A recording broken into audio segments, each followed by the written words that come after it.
Del consenso, yo creo que todo el mundo ya tiene una opinión formada.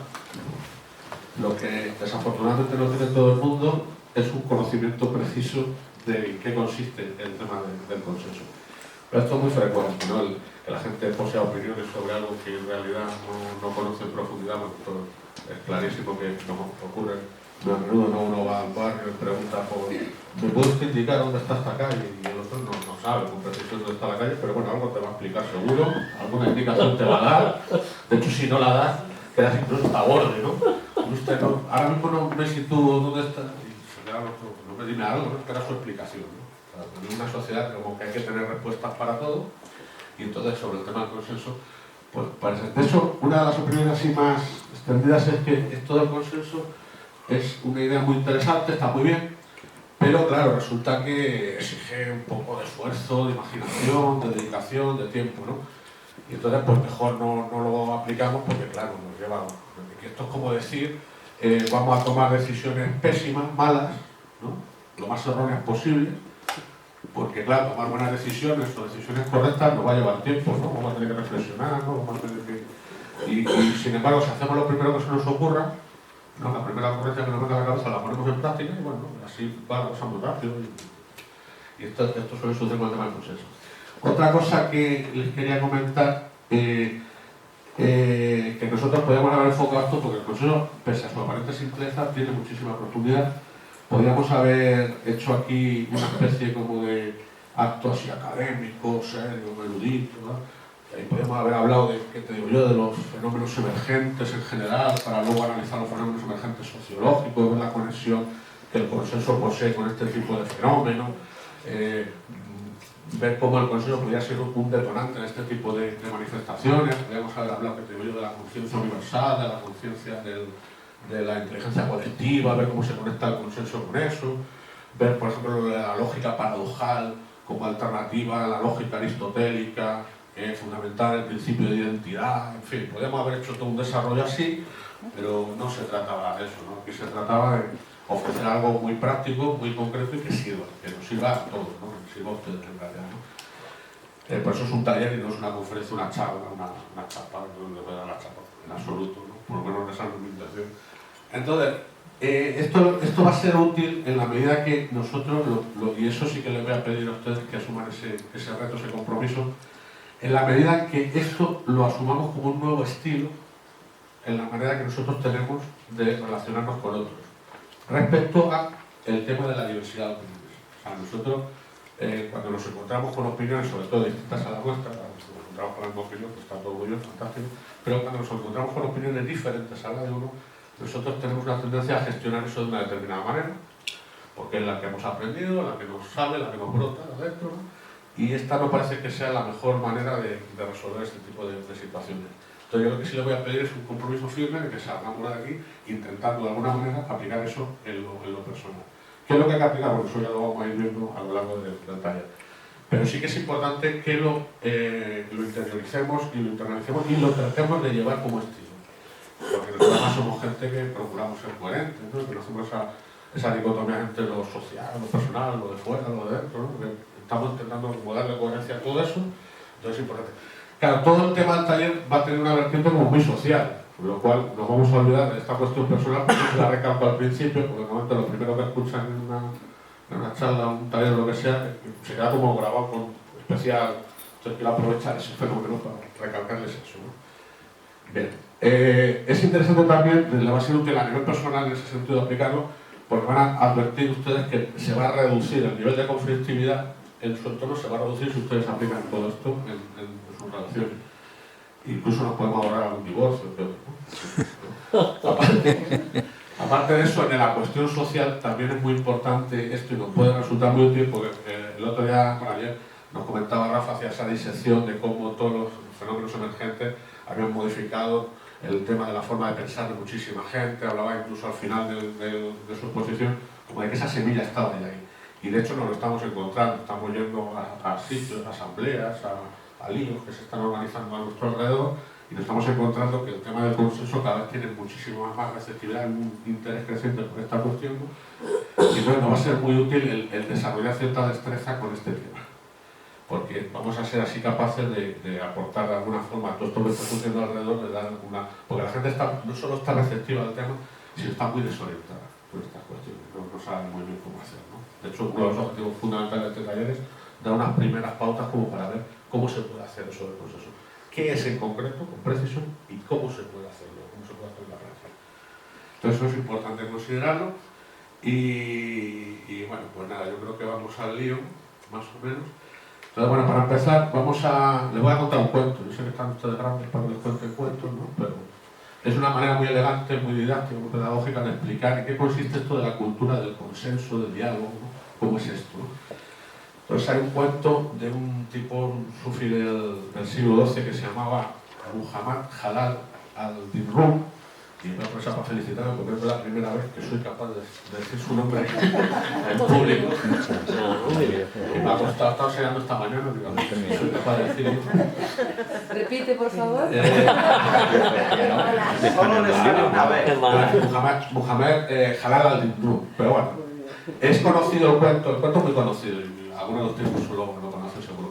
Se popularizó mucho porque lo incluye Erich Fromm en una de sus obras, creo que El arte de amar, lo incluye. Y luego lo utiliza mucho Prem-Rawat, no sé si conocen a Prem-Rawat, el de la Fundación La Paz es Posible. Prem-Rawat es la metamorfosis del Guru Maharishi. El Guru Maharishi se transformó luego en Prem-Rawat. Bueno, pues en sus exposiciones habituales pues también lo suele emplear mucho el cuento este. Entonces nada, vamos a contarles el cuento, a ver qué les parece. Bueno, el cuento de los 6 anunciados. Entonces, como todos los cuentos, eras una vez 6 ciegos que querían saber cómo era un elefante. ¿Lo conocen el cuento? ¿No? ¿Lo conocen todos? No. Bueno, tú cuéntalo. Bueno, 6 ciegos querían saber cómo era un elefante. Y entonces, claro, el primero chocó contra su ancho y duro lomo y dijo, ya veo, es como una pared. Entonces el segundo, palpando el colmillo, gritó, es tan agudo que el elefante es como una lanza.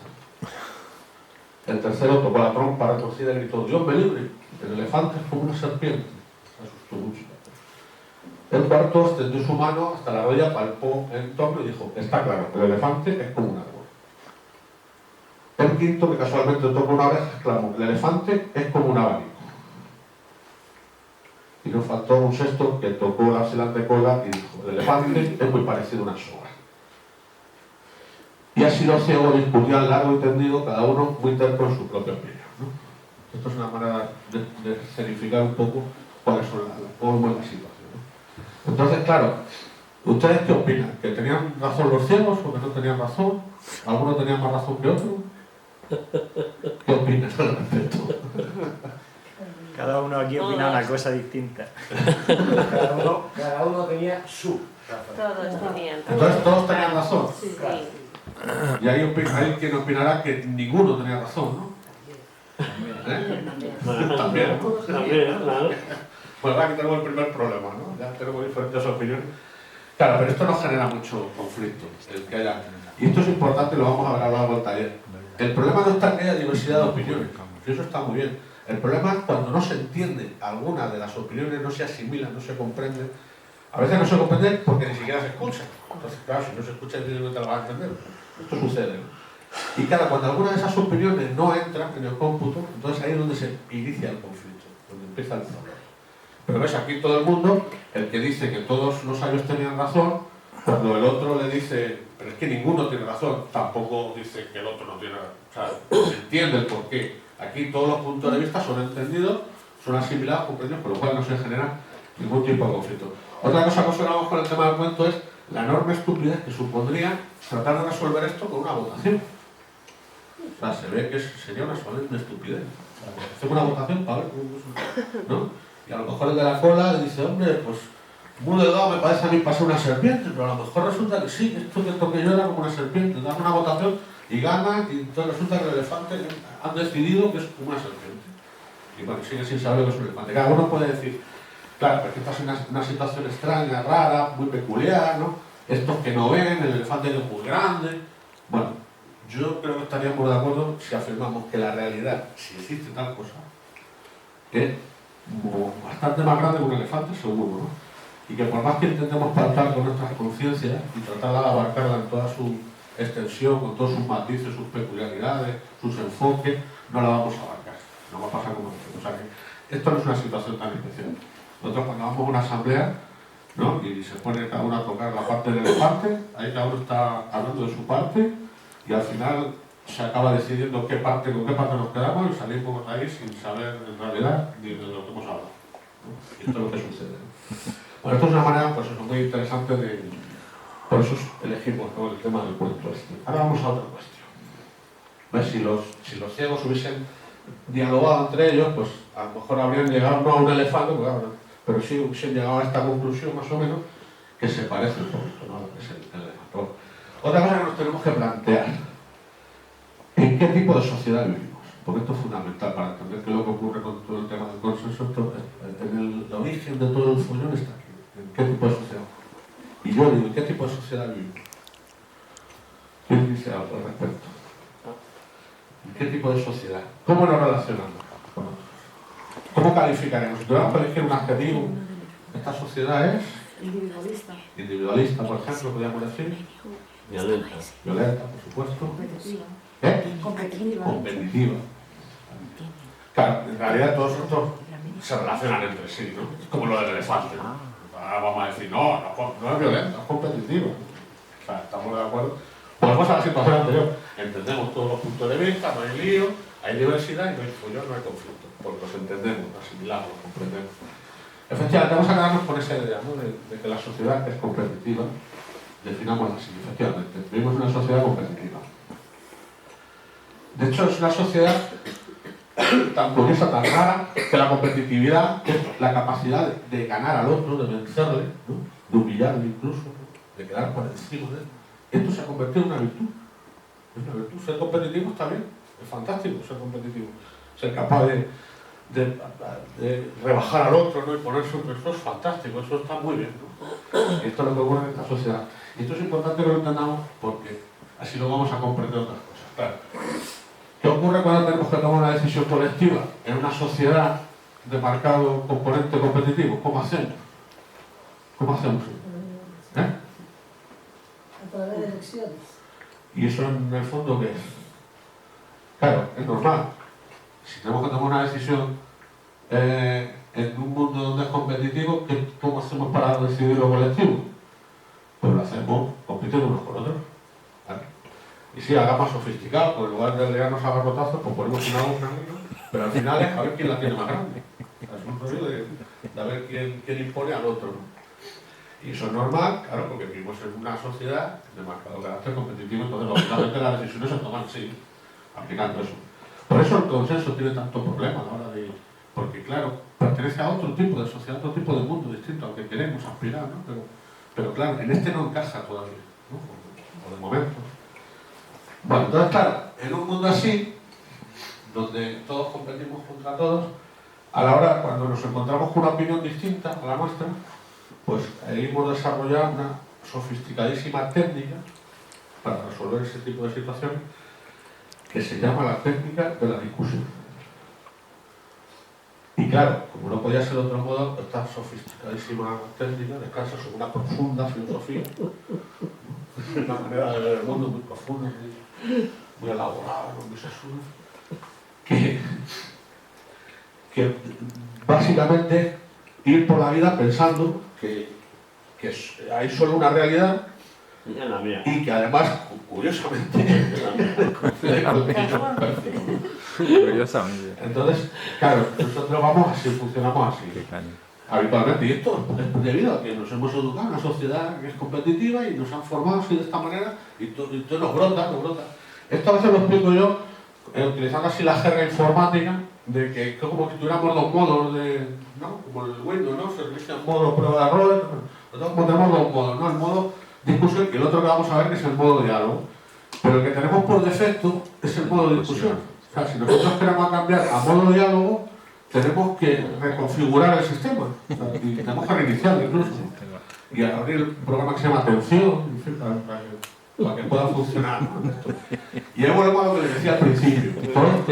Todo esto que hablamos, tenemos que ser capaces de trasladarlo a lo personal, a lo inmediato, y esto no va a brotar de manera espontánea. O sea, lo que va a brotar de manera espontánea es el modo de discusión. Y si no, atiendan que verán que es así, verán que es así. O sea, a mí incluso me ocurre.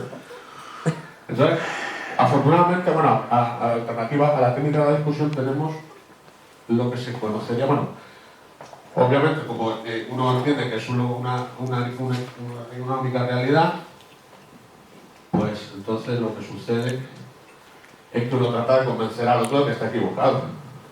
Claro, lógicamente, si yo parto de la base de que yo lo que veo es la realidad y el otro ve otra cosa distinta, lógicamente el otro se está equivocando. O sea, no cabe la menor duda de que yo tengo razón porque yo lo que veo es la realidad, lo que veo el otro es otra cosa. Pero la realidad no, la realidad es la que veo. Con lo cual, ahí lo que intento es explicarle al otro con toda la buena voluntad del mundo, sacarle de su error, ¿no? De que está equivocado, lógicamente, no puede tener razón. Y entonces pues inicia ahí una cosa que yo te digo, tú me dices, entonces, y esto parece como si fuera que tuviera que ver con la comunicación, ¿no? En realidad, ¿no?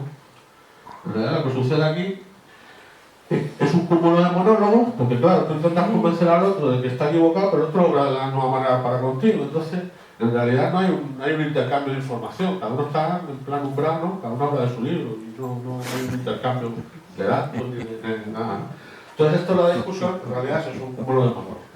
Claro, la alternativa a la discusión sería el diálogo, y aquí en este caso ya se parte de otro punto de vista, que no existe una única realidad, sino que todo lo que percibimos son puntos de vista, son retazos, trozos, como lo del elefante, ¿no? Trozos de la realidad, y que cualquiera de esos trozos es importante en sí, ¿no? Y que lo que tengo que hacer es con esos trozos tratar de complementarlos con los otros trozos para ir armando el elefante, ¿no? Para ir entendiendo cómo son las cosas, ¿no? Ahí, claro, cualquier punto de vista es igualmente válido. Y además me voy a tratar de esforzar por entender lo que el otro me dice, como pasaba al principio, ¿eh? No había ningún conflicto, como entendíamos el otro punto de vista, y era puntos de vista que parecían hasta paradójicos, ¿no? Contradictorios, pero no se entendía, ¿no? No había ningún problema, coexistían felizmente ambos puntos de vista, y no había ningún lío. Luego lo veremos con otro ejemplo. Entonces, en este tipo de situación, en el modo diálogo, pues ambos se escuchan, tratan de complementarse, y entonces aquí sí que se produce un intercambio real de experiencias, de ideas, hay una comunicación verdadera, ¿no? Entonces, insisto, pero esto no brota, lo que brota es la discusión. El modo por defecto es esto tiene uno que poner de su parte intencionado, porque si no, no surge, ¿no? Surge lo otro. Eso es lo que nos tenemos que esforzar. Esto es un ejemplo clásico, ¿no? Es como lo del elefante, pero bueno, más sencillo, ¿no? Lo de la botella. ¿Está medio llena o medio vacía? Pues algunos dirán medio llena, dicen, no, es que claro, los optimistas dicen que está medio llena, bueno, da igual. ¿Hay algún problema con que algunos opinen que está medio llena y otros medio vacía? Ninguno. Está todo bien, fantástico, es un punto de vista absolutamente contrapuesto, pues sí. Vale. A ver, vamos a hacer un experimento. A ver, vamos a hacer un consenso aquí entre todos sobre lo que hemos visto ahí, ¿no? Entonces yo voy a ser el facilitador, ¿no? En este proceso de consenso, y voy a intentar agrupar todos los puntos. Entonces, vamos a ir buscando lo que hay en común, ¿verdad? Y así de esa manera vamos viendo. Entonces yo diría que lo que hemos visto podría explicarse como 4 flechas. ¿Ahí está todo el mundo de acuerdo? Sí. ¿Todos de acuerdo que era un dibujo así como de 4 flechas? ¿Sí? Vale, perfecto. De 8, yo veo. Bueno, vamos. Esas 4 flechas apuntaban en sentidos distintos. Ahí también estamos todos más o menos de acuerdo. Perfecto. Entonces todo el mundo estará de acuerdo ya, pues ya casi lo tenemos, ¿verdad? No es una cosa fácil, un dibujo sencillo. Entonces casi lo tenemos ya el consenso. Yo diría, y es clarísimo, evidente, de que las 4 flechas apuntaban hacia el interior del dibujo. Ahí está todo el mundo de acuerdo. Ah, no. ¿Cómo? El exterior. ¿Cómo? Ya tenemos aquí un problema, ¿no? Ya tenemos aquí un conflicto, ¿no? Ya está el lío. ¿Cómo? A ver, ¿cómo que no? Yo vi claramente que apuntaban hacia adentro. ¿Hay alguien que opina que no? ¿Que apuntaban, cómo apuntaban? ¿Hacia afuera? Hacia afuera. Hacia afuera. Bueno, tenemos Claramente. ya tiene un dibujo tan sencillo y ya tenemos aquí el primer problema. Vamos a ver. ¿Alguien está de acuerdo con lo que yo digo de que apuntaban hacia adentro? ¿No? Pero como se te escapó. Como se como si...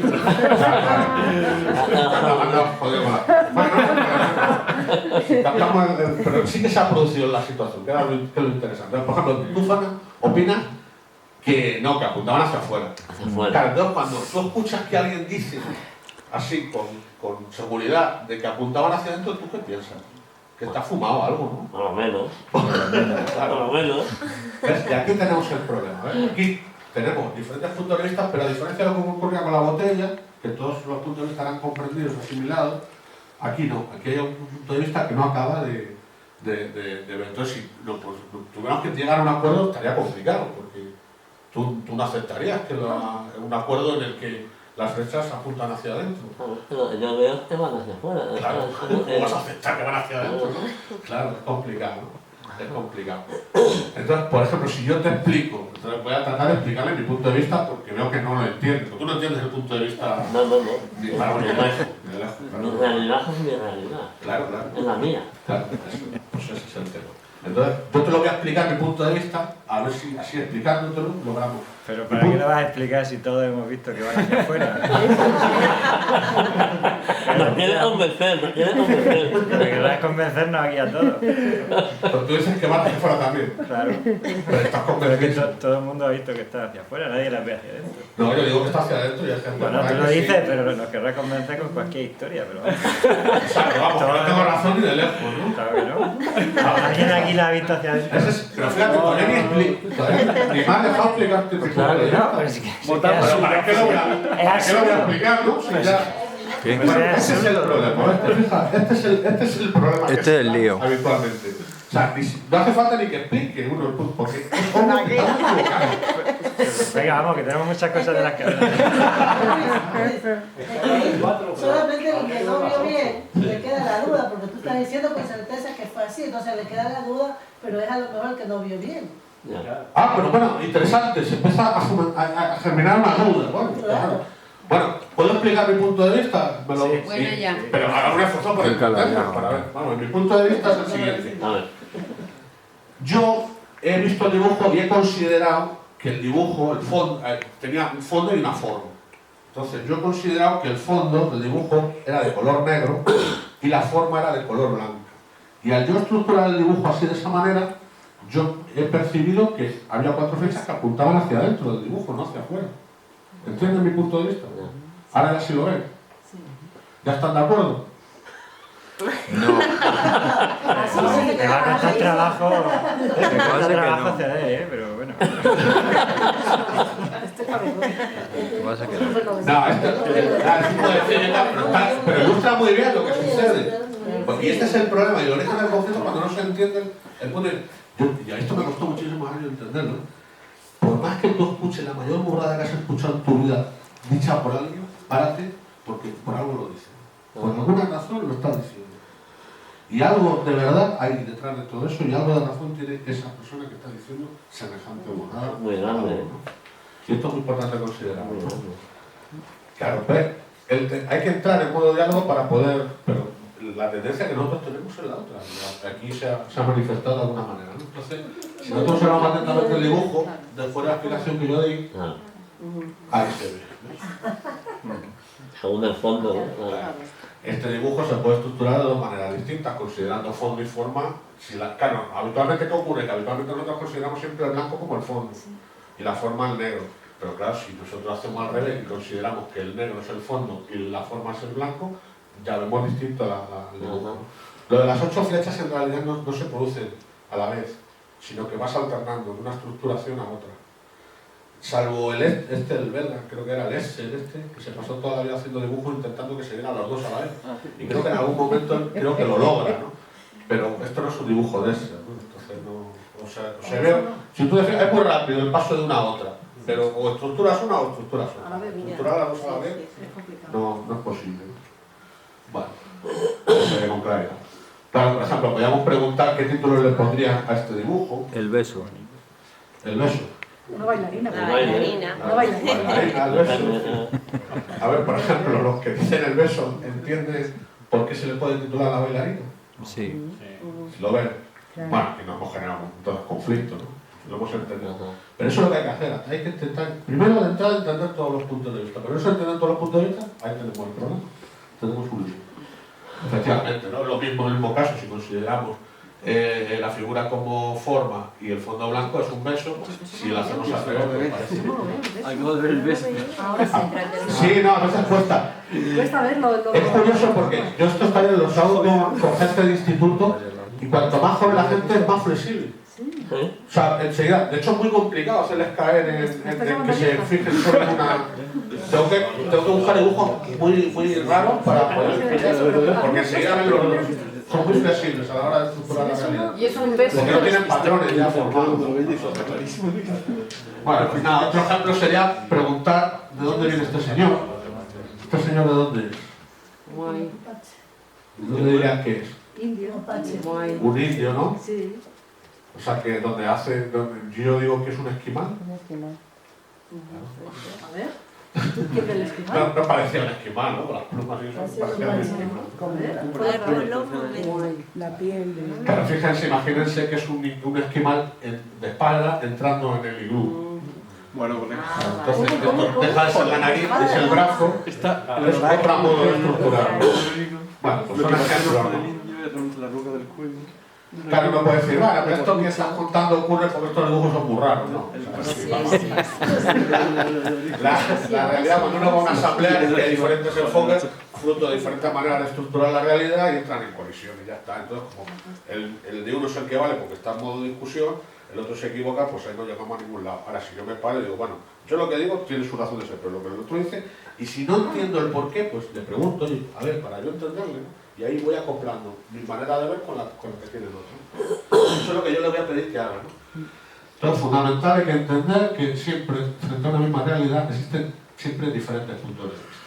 Y eso hay que entenderlo. Entonces, un truco para evitar caer en el modo por defecto, que es el modo de discusión, es el mismo que empleaban las feministas con el tema del lenguaje inclusivo, ¿no?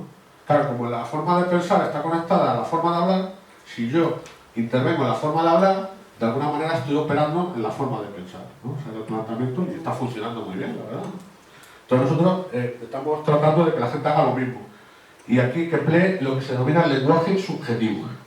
Es decir, a la hora de expresar opiniones, pues emplear fórmulas tales como opino que, yo opino, o creo que, o considero que, o hasta donde alcanza mi conocimiento, o si alguien no me demuestra lo contrario, yo en principio, una cosa subjetiva. Y evitar fórmulas como lo lógico normal sería esto, a mí me lo dijeron en una asamblea, es que lo lógico, o sea, lo que tú dices está bien, pero lo lógico es esto. Claro, lo lógico para ella. O es absurdo pensar, ¿no? O qué tontería. O eso que ha dicho el compañero que es una estupidez. Pues no será una estupidez. Eso lo he cogido todo de Maruvenda, ¿eh? Todo eso es lo que dice Maruvenda siempre. Bueno, es que claro, la gente... Además es muy fácil identificar en las asambleas este tipo de perfil, la gente que funciona en modo de discusión, es que se denota enseguida porque funcionan así. O sea, todo te lo dicen así de manera categórica.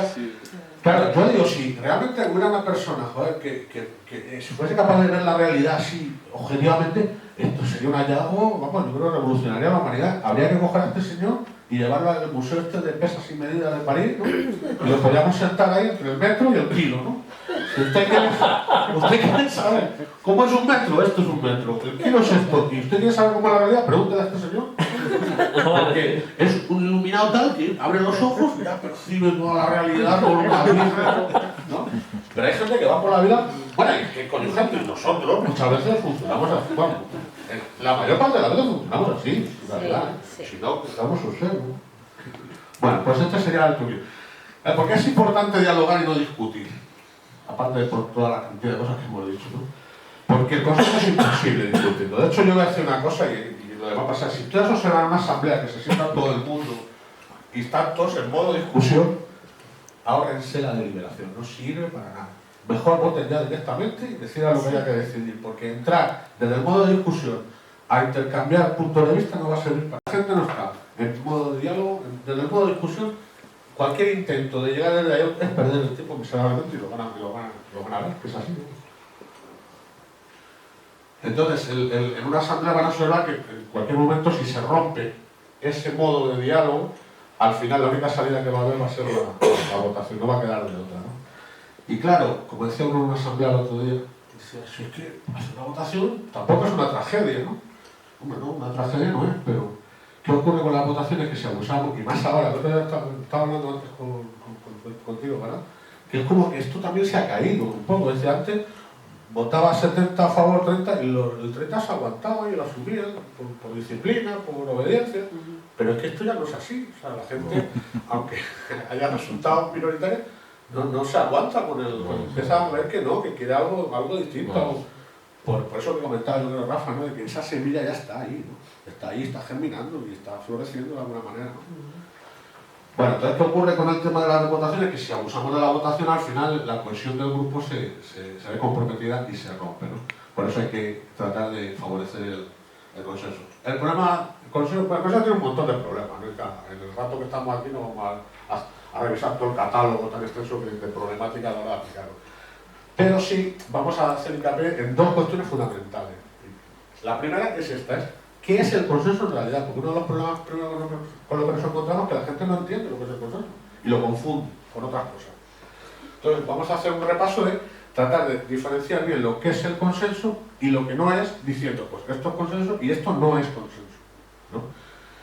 Y luego en la segunda parte vamos a aprender la segunda cuestión. Una vez que la gente entiende lo que es el consenso y entiende que hay que aplicarlo, que es muy interesante y que hay que potenciarlo, viene la segunda parte, que es que no sabemos cómo hacer. Claro. Está en una asamblea, 80 a favor, 20 en contra. ¿Y ahora qué hago? Y se queda así el moderador así, no sabe muy bien cómo hacer. Claro, pues eso sabe. Bueno, pues esto lo trataremos de dar respuesta en la segunda parte en la medida de nuestra posibilidad. La primera, ¿qué es el consenso en realidad? Se confunde muchas veces unanimidad con consenso. No es lo mismo. Y esto se confunde porque se tiene la idea errónea de que el consenso, el objetivo del consenso es un acuerdo unánime. No, señor. El objetivo del consenso en realidad es fomentar la cohesión del grupo. La cohesión del grupo está por encima de cualquier otra consideración. De hecho, los acuerdos no unánimes pues, pueden ser cosas. Puede haber consensos no unánimes. Pongo un ejemplo. Ahí en Canarias teníamos una asamblea, estábamos decidiendo hacer una campaña electoral y uno decía, no, pues hay que dar micro y nosotros, no, hay que pegar carteles, no, eso ya no va, porque hay que hacer cosas virales por las redes sociales. Y hubo una ahí que enseguida dijo, pues vamos a votar, ¿no? Hay una afición tremenda, ¿no? El voto, ¿no? Una afición una cosa impresionante, ¿no? Enseguida que aparecen dos opiniones, vamos a votar, ¿no? Menos mal que había por ahí uno que dijo, hombre, o sea, a lo mejor se puede hacer todo, ¿no? ¿No? Un iluminado, un prodigio de la naturaleza, me doy cuenta que se puede hacer todo, ¿verdad? Y entonces lo comentó, y efectivamente, ¿no? Se llegó al acuerdo de que aquí iba un grupo que iba a hacer una cosa, otros otra, y fue un consenso, pero no fue unánime. Porque el objetivo, además, hay que desconfiar mucho de la unanimidad, a veces, porque la unanimidad a veces puede ser fruto de una uniformidad, es decir, de repente juntamos, si yo cojo a los trabajadores de una fábrica, vamos a hacer una asamblea, a ver, primer punto del orden del día, vamos a subirnos el sueldo un 50%. ¿Quién está a favor? ¿Quién está en contra? Bueno, rápidamente vamos a llegar a un consenso, ¿verdad? No, vamos a dejar de decir, bueno, eso no es un consenso. Eso es una unanimidad, claro, porque pues, todos tienen el mismo perfil, en fin. Y eso no es un consenso. El consenso parte siempre de la diversidad. Y cuanto más diverso, mejor.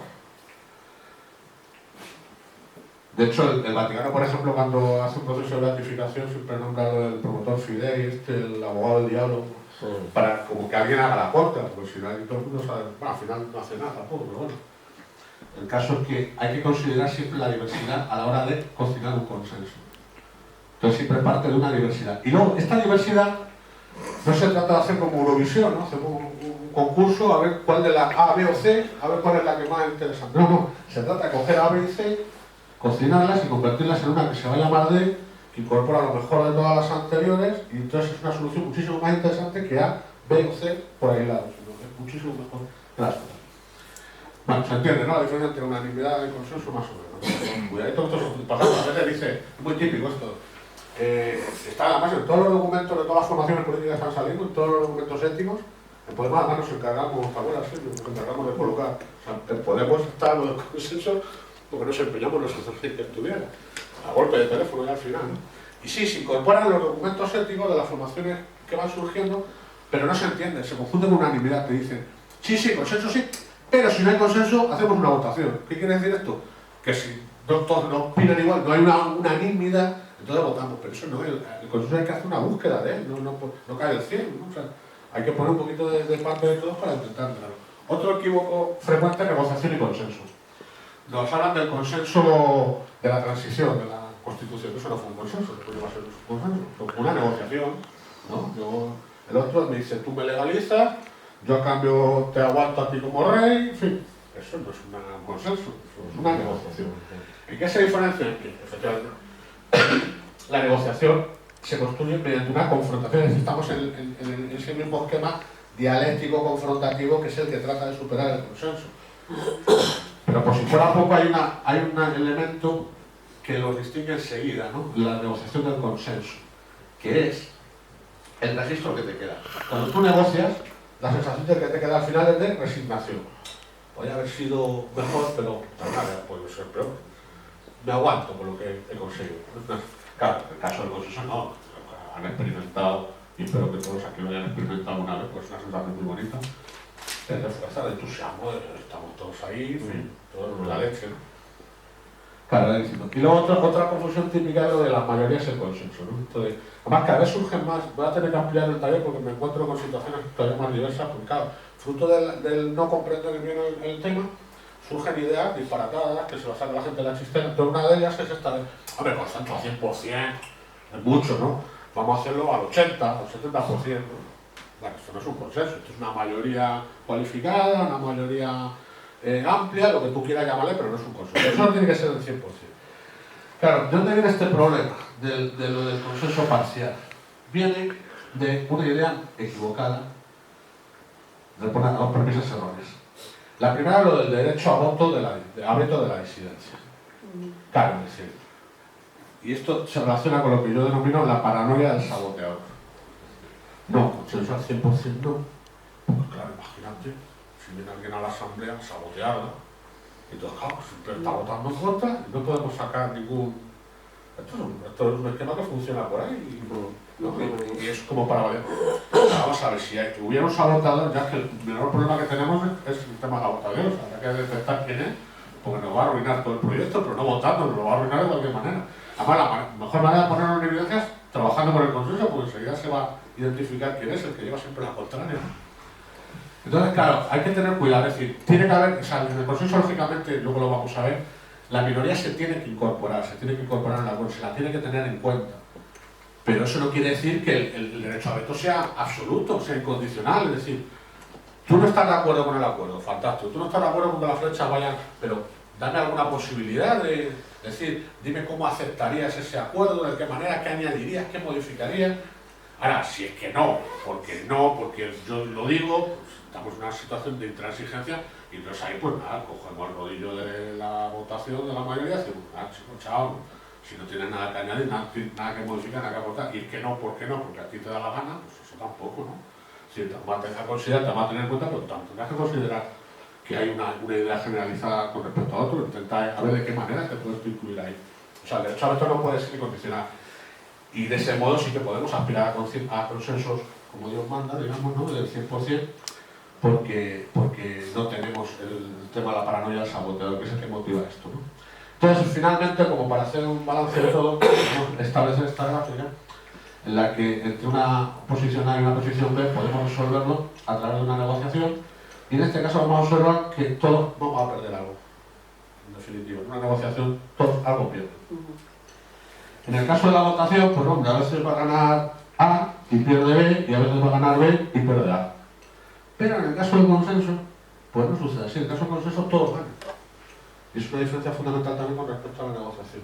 Y por eso el tema de sentirse o resignado, sentirse entusiasmado. No tiene nada que ver. Bueno, esa es la primera parte. Ahora vamos con la segunda. Ya está, tenemos muy claro que estos consensos son muy interesantes, esto es fantástico, esto es divino, además sabemos lo que es, no nos confundimos con la negociación, con la... Y quería decir una frase que oí una vez de Zapatero, que decía, vamos a intentar conseguir el mayor consenso posible. Por ejemplo, claro, eso es una gilipollez, claro. Total.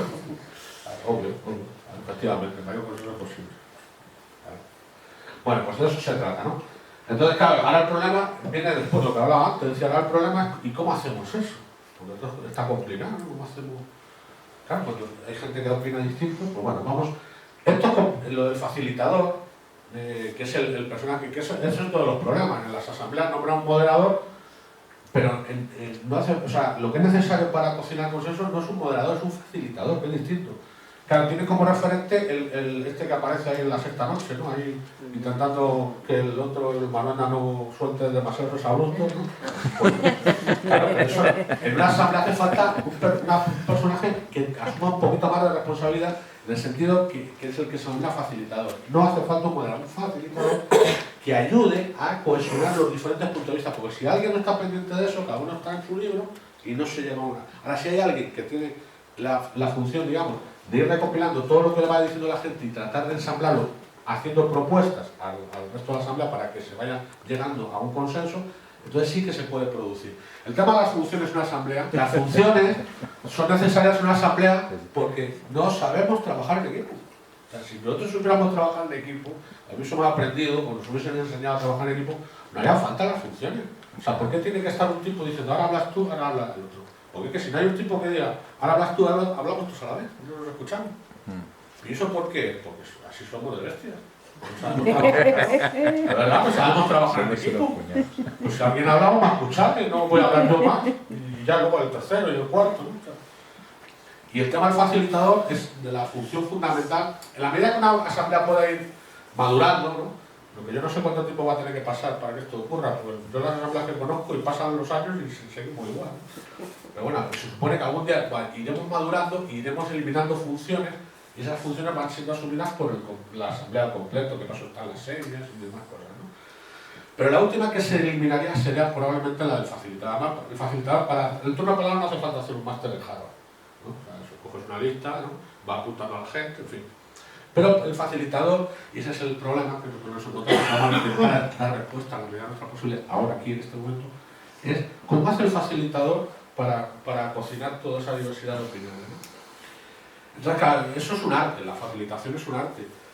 Y media hora que me ha dado Jesús, pues la verdad es que no vamos a poder hacer gran cosa, ¿no?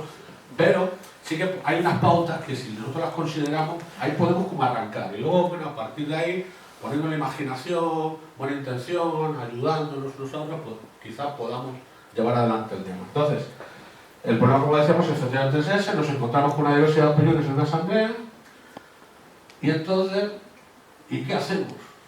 Y entonces ahí nos empezamos a impacientar, nos ponemos nerviosos, el tiempo pasa, va a acabar la asamblea, no hemos adoptado ningún acuerdo, salida de emergencia. A votar. Esto es lo que comentaba de las funciones, que no está acelerando como me ha dado media hora, pues nada. Bueno, vamos aquí. Reglas para facilitar una asamblea. Vamos allá. Cadena perpetua para reos no rehabilitados. Hondo. Vamos a intentar un consenso aquí con este tema. Venga. A ver, bueno, vamos a sondear. De aquí, ¿cuántos estarían de acuerdo con la cadena perpetua para reos no rehabilitados? ¿Se entiende la propuesta? Es decir, hay gente que ya cumplió su condena, pero que sabemos recientemente de que no están rehabilitados, es decir, que van a volver a delinquir cuando tengan la más mínima oportunidad. Entonces, estamos proponiendo a esta gente, pues no, aunque hayan cumplido la condena, seguir manteniéndose en la cárcel para que no delincan, para que no sean un peligro para la sociedad, ¿no? Bueno, está la propuesta que estamos haciendo. Y ahora vamos a ver qué consideran ustedes, ¿no? sobre el tema. A ver, entonces vamos a hacer un pequeño sondeo. ¿Quién estaría a favor de esto? ¿Nadie? Yo. ¿Tú estarías a favor? ¿Nadie estaría a favor? Yo también estoy a favor. Claro, porque a ver si ahora vamos a llegar a una unanimidad que hablábamos antes. Bueno, todos los que están en contra, ¿sería el resto más o menos? ¿Tampoco? Sí, ¿Las tengo? No sé, no contesto. Bueno, parece que hay más gente, ¿no? Al contrario, hay bastante, o sea, la mayoría está, digamos, de no, ¿no? De aquello de lo de la, me imagino, ¿no? Que el argumento lo de la rehabilitación, ¿no? De tenerlo como principio, que está recogido constitucionalmente. Me imagino que los argumentos en contra de este planteamiento irán por ahí. Vale. Tenemos tenemos en minoría están los que opinan que sí, ¿no? Bien. Fantástico, ¿no? Entonces, claro, hasta aquí viene el problema. ¿Qué hacemos para conciliar los diferentes puntos de vista, ¿no? En una situación como esta, ¿no? Entonces yo vuelvo y reitero, es un arte. O sea, y nos llevaría aquí tiempo, bastante más de media hora que me ha dado Jesús. Entonces me van a permitir acelerar un poquito las cosas, ¿no? Esto sería muy interesante si tuviéramos un poquito más de tiempo y dejáramos fluir un poco los debates, ¿no? Entonces iríamos viendo cómo en la medida que vamos profundizando en los diferentes puntos de vista, probablemente vamos a ir convergiendo en algún punto. Pero hay una regla general, que es la que tenemos que asumir hoy, para este tipo de situaciones, que es la regla número 1 del cómo cocinar un consenso. La regla número 1 es que hay que incorporar a las minorías. En este caso, las minorías son los que están a favor de eso, ¿no? Entonces, lo primero que hay que hacer con las minorías para intentar incorporarlas al planteamiento general, bueno, entonces las minorías se consideran, es esta. ¿Cómo podemos incluir a las minorías? Regla de oro. Hay que preguntarles a las minorías. Minorías, ¿de qué manera modificarían o cambiarían, añadirían el acuerdo de no permitir la cadena perpetua? Es decir, ¿cómo asumirían ese, que es mayoritariamente la gente está en contra de la cadena? ¿Qué propuestas les podríamos hacer a ellos para que la sensibilidad que ustedes manifiestan, ¿no?, de que no vuelva a delinquir, a ver qué fórmula se nos podría ocurrir? Pero a ver, para que a mí se me ocurra algo, para estar de acuerdo con la mayoría me tiene que explicar por qué está de acuerdo con eso. No, yo ya me adelanté porque me ha dado Jesús muy poquito tiempo. Ellos te van a explicar que el preso se tiene que rehabilitar, entonces no se puede, un argumento sea, otro tal probablemente sea que, pues que te digo yo, que claro, el otro ya ha cumplido con su pena, porque él ya ha cumplido con la pena que le han impuesto, entonces él tiene derecho ya a ser libre, ¿no? Probablemente sean todos los argumentos que se pongan sobre la mesa, ¿no? Si a mí me han contado esos argumentos, Sí. yo le contaría que no lo veo, le contaría yo los míos. Sí, los tíos, pues. Los míos son que si una persona no está rehabilitada y tú tienes constancia fehaciente de que va a volver a delinquir, no sé por qué, porque nadie puede adivinar el futuro, pero por cantas, Es un peligro para la sociedad. Es que no, lo que dice la minoría también que no, también hay es que una tenerlo en sociedad. cuenta. Si tú lo sueltas, habrá una víctima de él, o dos, o tres, que asumirá todo el problema de ese señor. Pero si tú lo mantienes, es la sociedad en su conjunto la que asume el mantenimiento de ese señor, que es más justo. No puedes cargar a una víctima. ¿A alguien se le ocurre alguna solución para esta situación en que integre la sensibilidad que ella ha manifestado y integre también la otra sensibilidad? Que la cadena perpetua no sea una reclusión en una celda, sino Mira, un por programa ejemplo, de ¿ves? rehabilitación. Claro, eso ya la gente que está ya empieza. ¿Puedo? Sí. Muy bien, o sea, hay varias alternativas, ¿no?, a lo que es la cadena perpetua. Por ejemplo, se le puede dar seguimiento psicológico, o por último, si el delincuente no está rehabilitado del todo, se le puede, digamos, no sé cómo o sea, sí, bueno, se le puede ayudar de alguna manera, o sea, asistir. la verdad no sé qué figura legal tendrán aquí, pero en Ecuador, por ejemplo, tenemos lo que es el arresto domiciliario. O sea, que puede estar tranquilamente en la comodidad de su casa, solamente que obviamente no puede salir sin custodia policial. Bueno, sería muy interesante encontrar, pero ven que ya estamos empezando a fluir. ¿Y cuál ha sido la clave? En lugar de decir, buah, si son cuatro nada más los que aquí lo que hay que hacer es lo que decimos nosotros. No, le hemos preguntado, y al explicarse ellos, hemos estado, pues claro, aquí estamos en modo diálogo, lógicamente, seguro, porque hay gente que no lo suelta, hay gente que agarra el modo discusión y sostener y no me da ya, ¿no? Entonces, pero ves, aquí lo que nos ha desbloqueado esa situación es lo que decía yo de la preguntar a las minorías a ver qué añadirían, qué modificarían, por qué están defendiendo ellos, para intentar entender y tratar de alguna manera de incorporar esa sensibilidad al acuerdo general, sin cambiar, sin que eso colisione con lo que nosotros hemos dicho. Y parece ser que sí, que ya se empezaba la cosa a fluir. Sería muy interesante disponer de tiempo y esto hacerlo circular y llegar a un acuerdo, pero como tenemos que hacer más situaciones, pues vamos para adelante. A ver, otra situación. la libertad de expresión. ¿Debería haber límites respecto a la libertad de expresión? ¿O está bien que cada uno exprese ideas o opiniones? Libertad de expresión de ideas y opiniones, no de que cada uno haga lo que le da la gana, ¿no? No voy y rompo un escaparate porque me brota a mí de... No. Estamos hablando de ideas y opiniones, nada más, ¿eh? A ver, ¿quién considera que debería haber un límite a la hora de expresar ideas y opiniones? A la hora de expresar ideas u opiniones, considero que se tiene que tener cierta libertad, pero que, por otra parte, si estas ideas u opiniones comprenden una agresión hacia otra persona, una falta de respeto, por ejemplo, muy tajante, pues que deberían ser, en principio deberían ser moderadas por la propia persona. Aparte de lo que decías, claro, ahí te van a decir, bueno, pero es que el que se siente ofendido también tiene libertad de expresión y puede expresarlo también, ¿no? Y defenderse de alguna manera, ¿no? También te van a decir eso, ¿no? Por otro lado. Es que el lenguaje puede ser una acción. Y luego falta también despedido. A ver dónde está el límite, es decir, porque claro, porque tú te sientas especialmente herido por no sé qué cosa, a ver si es que yo no voy a poder decir porque a ti te ha pasado no sé qué cosa de niño y yo no sé qué, ¿entiendes? No puedo decir nada porque tú te sientes ahí que sé yo qué cosa, ¿no? O sea, bueno, hay todo un lío. Yo, discúlpeme. Bueno, este tipo de situaciones a veces se pueden estereotipar, ¿no? Y reducirlas a una cuestión muy sencilla que es lo del sí o no. Hay que elegir entre sí o no. ¿Establecemos límite o no lo establecemos? ¿Sí o no?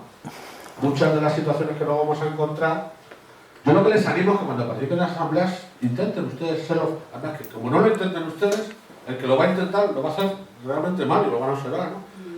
Yo creo que es muy interesante que nosotros tenemos un bagaje de conocimiento con respecto a estos temas impresionante. Mucho de lo que llevamos décadas trabajando con nosotros mismos, en el fondo de toda esta cuestión está eso. Y además la gente no se ocupa de estas cuestiones, están más ocupados, qué sé yo, de las listas, ¿no? Entonces es muy interesante, cuando vayamos hacia el mundo, nosotros podemos ser capaces de dar un aporte interesantísimo sobre todas estas cuestiones, si adquirimos una mínima de destreza, porque la gente está muy desorientada, no sabe muy bien cómo hacer con todo esto, y la gente está esperando que alguien les ayude a resolver esta cuestión. Bueno, todo este tipo de situaciones de que hay que elegir entre sí y uno, ¿cómo se pueden resolver en la práctica? Bueno, entendiendo lo siguiente. Entre un sí condicional e ingenuo y un no intransigente y fanático existen muchos matices. Es que ocurre en realidad, es decir, un sí condicional es ingenuo. Sí, libertad de opinar, cada uno diga lo que le parezca bien. No, un poco happy flower, ¿no? Es ingenuo. Los incondicionales suelen ser ingenuos. Y claro, los no rotundos suelen ser intransigentes también, ¿no? Entonces, claro, no nos vamos a quedar ni con uno ni con otro, porque no ambas posturas. Pero entre esos dos hay una gama, y lo hemos visto en el primer ensayo, ¿verdad? Como a poquito que nos movemos un poquito ya empezamos a confundir. Entonces, ¿cómo se resuelven normalmente las situaciones entre sí o no? Entonces, en los círculos de Podemos aquí en Gran Canaria estuvimos haciendo algunos talleres y entonces les poníamos hacemos un simulacro de asamblea y les decía, a ver, imagínense ustedes que son la agrupación de la agrupación local de Podemos en el Villarriba, ¿no? De los que lavan la paellera hasta con fire y pues se van a la fiesta antes porque acaban antes de lavarla, ¿no? Ustedes son de Villarriba y vienen los de Izquierda Unida y quieren hacer un pacto con ustedes. Les tienen que contestar si sí o si no, ¿no? Y ahí les planteamos la situación, ¿no? Y entonces al final se resolvía. ¿Cómo se resuelve este tipo de situaciones? Pues se resuelve con un sí pero o no salvo que. Al final. Es decir, los que se oponen, a ver, ¿por qué no se oponen? O por ejemplo, en el caso de, bueno, ¿cuál era el tema que estábamos debatiendo? La libertad de opinión, ¿no? Entonces, la gente que dice que sí hay que establecer un límite, pues a lo mejor alguno de los lo que comentaba el compañero, esto de siempre y cuando se hiera la sensibilidad de alguien, pues a lo mejor los que están a favor de la libertad de expresión, a lo mejor ese matiz sí que lo pueden asumir. Claro, también me parece mal que apoyándose en la libertad de expresión, pues se utilice para herir a alguien, ¿no? O para molestarle o para insultarle, ¿no? ¿qué necesidad de insultar a nadie, ¿no? Por ejemplo, una en Francia, ¿no? O la de la Claro, atentado de Charlie yo Hebdo. eché de menos ese debate. Claro. O sea, el debate fue por otro lado, Claro. pero no se abordó esa cuestión por ese otro lado. Sí, pero no jodas, ¿no? Claro. Entonces, normalmente el tipo, cuando nos encontramos con una situación que la podamos reducir a un sí o no, pues atentos, si uno es facilitador de asamblea, de empezar con los que dicen que no. Por ejemplo, se puede hacer al revés también, porque me pasó una vez en una asamblea que estábamos haciendo el taller y entonces decía, es que tú nos estás llevando para que digamos que sí. Y entonces le dije, bueno, es verdad, vamos a cambiar el acuerdo. Entonces, no es sí pero. Entonces, vamos a ver, es no, ni cagando, salvo que... ¿Así te gusta? Ah, pero sí. Es lo mismo que lo de la botella. Sí. Es más, pero bueno, se sentía más cómoda esta muchacha si hacemos la propuesta negativa. Bueno, no hay ningún problema. Al final se converge y sigue al mismo punto. Se resuelve, siempre que podamos reducir la situación a un sí o no, se resuelve con sí, pero o no, salvo que. Y ahí está la destreza del facilitador, de ir cogiendo todos esos que dicen que no, por ejemplo, e ir tratando de incorporarlo como matices al acuerdo general. Que luego al final el acuerdo general es mucho más rico, más preciso y más inteligente, porque es un sí, pero en estas circunstancias, con lo que hablamos antes de la cadena perpetua, pues primero hay que matizar. Dice, pues un tipo, por ejemplo, que tiene una enfermedad mental, que claro, según salga a la calle, pues la primera que le pase, pues la viola. Pues, más que te lo dice el tipo, y además el tipo hasta se siente mal, dice, es que yo no quiero hacer eso, es que no puedo hacer otra cosa. ¿Y qué hacemos? No, happy falado, no, libertad, nada, que seguro. No, claro, efectivamente. Entonces, vamos a incorporarnos y decir, bueno, sí, entonces sí, no, pero este tipo de situaciones, esta peculiaridad la vamos a incorporar en el acuerdo general y ahí vamos aunando. Que aunque parezca una negociación, no tiene nada que ver con una negociación. La negociación es, yo me muevo aquí, no, aquí se trata de incorporarlo, toda la sensibilidad, de no haber ninguna, de que todas se sientan representadas al final en el acuerdo general. Vamos con otra situación, rápidamente. Medicina tradicional o moderna. ¿Quién está a favor de la medicina tradicional? ¿Quién dice que la medicina tradicional es mejor que la moderna? ¿Quién dice que la medicina moderna es mejor que la tradicional? ¿Quién tiene por tradicional medicina tradicional? Bueno, sí, esa es una pregunta, claro. Bueno, medicina, claro, sí, porque se puede enfocar. Bueno, muy bien, vamos con flexibilidad, ¿no? Analizamos las cosas con flexibilidad. Bueno, podemos decir que medicina moderna es, pues eso, lo de la cirugía, el cortar, la chapa y pintura, ¿no? Un poco hay una concepción como si el cuerpo humano fuese un robot y entonces hay que cambiarle las piezas y esas cosas, ¿no? Entendamos medicina moderna por eso, y medicina tradicional por la que se basa en métodos más de hierbas, en fin, esto que llama la homeopatía, la acupuntura, qué sé yo, todo esto. Entonces, bueno, aclarando esto, ¿quién considera que es mejor la medicina moderna que la tradicional? ¿Nadie considera que es mejor la medicina moderna que la tradicional? Pues dice que sí. Que se puede complementar. Claro, sí que sabe, claro. Pero obviamente, claro. Es una evolución de la tradicional, la moderna. Y también se puede ver así, y bueno, pues muy bien, me alegro que lo hayan visto enseguida. Claro, esto lo damos muy claro, porque también estamos en el modo diálogo, ya estamos flexibles, ya no nos van a pillar, con esos dibujillos raros que nos ponían, nada más o menos estamos ya resabiados. Claro, efectivamente, la situación es esta de hay que elegir entre A o B, ya no es una sí o no, sino A o B. Vamos a ver, todas las situaciones a lo mejor las podemos estereotipar así o de la otra manera, habrá que ver, ¿no? ¿Cuál nos resulta más? Una misma situación se puede estereotipar de diferentes maneras, la que mejor nos convenga y desde ahí vamos trabajando y vamos tratando de hablar. ¿Cómo se resuelve las de A o B? Elegir entre A o B. Frente a la pregunta si es mejor A o B, la respuesta será siempre depende. Vale. Vamos a ver, tú tienes una apendicitis aguda, ¿no? ¿Y qué hacen? Te dan te pinchan las agujas. O te dan una infusión. Una hierba. Te dan una hierba, que no sé por ahí, No, ahí en una apendicitis pues hay que abrirle al tipo, ¿verdad? Y ya está, no pasa nada, ¿no? Ahora, un catarro, pues venga pastillas ahí, antivirales, qué sé yo. Antibióticos. Antibióticos a multiple, venga, ya está. Tampoco parece que sea la fórmula más acertada, ¿no? Entonces, siempre entre A o B nos vamos a dar cuenta de que hay situaciones en las que mejoran y otras situaciones que mejoran. Y en algunas ocasiones incluso vamos a ver que se puede complementar lo mejor de A, como decía Raquel, se puede complementar lo mejor de A con lo mejor de B. La medicina tradicional trabaja mucho lo que es la prevención, ¿no? O sea, es decir, ellos entienden la medicina, o sea, la medicina moderna empieza cuando aparece la enfermedad. Mientras que la otra, entonces fíjate qué complementación más interesante, ¿no? Una trabaja en la prevención y otra ya cuando, bueno, por lo que sea, no se ha logrado mantener la salud, porque la filosofía de la medicina tradicional es como que la salud hay que mantenerla. Mientras que la otra es de cuando ya se ha perdido, ahí intervengo, ¿no? Diferentes enfoques. Pero son enfoques, como veamos por lo de la botella, lo del elefante, ¿no? Son complementarios, ¿no? Entonces, claro, todo se resuelve así, ojalá, ¿no? Ojalá que todas las discusiones se resolvieran así de sencilla, ¿no? Pero sí podemos, de alguna manera, lo vamos a encontrar a veces que no es entre A, B, sino es entre A, B, C, D. Bueno, podemos aplicar este mismo esquema, ¿no? Y ver en qué situaciones A, en qué situaciones B, en qué situaciones C, ver lo mejor de cada opción para tratar de irlas complementando, ¿no? O no podemos encontrar situaciones a lo mejor más complejas, pero bueno, con un poquito de imaginación, pero ya por lo menos. Y es que claro, en hora y media tampoco se puede pedir gran cosa, ¿no?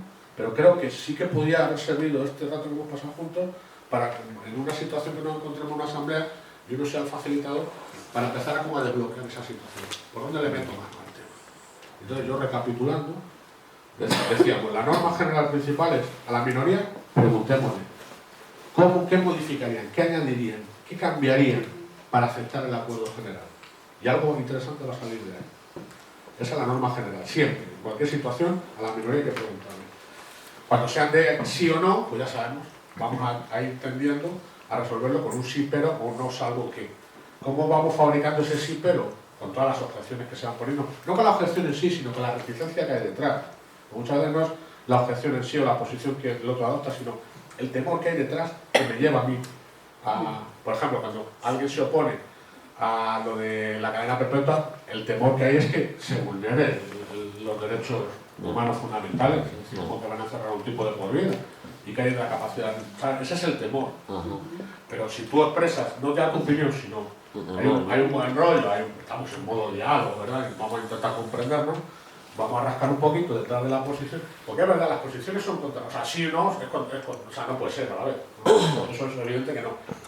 Pero detrás de ese sí, detrás de ese no, lo que hay son reticencias, resquemores, miedos, incertidumbres, que eso sí que se puede ir hablando. Entonces, si uno es un buen facilitador, va advirtiendo lo que hay detrás de los posicionamientos y va tratando de aunarlos y de ir haciendo que converjan de alguna manera, ¿no?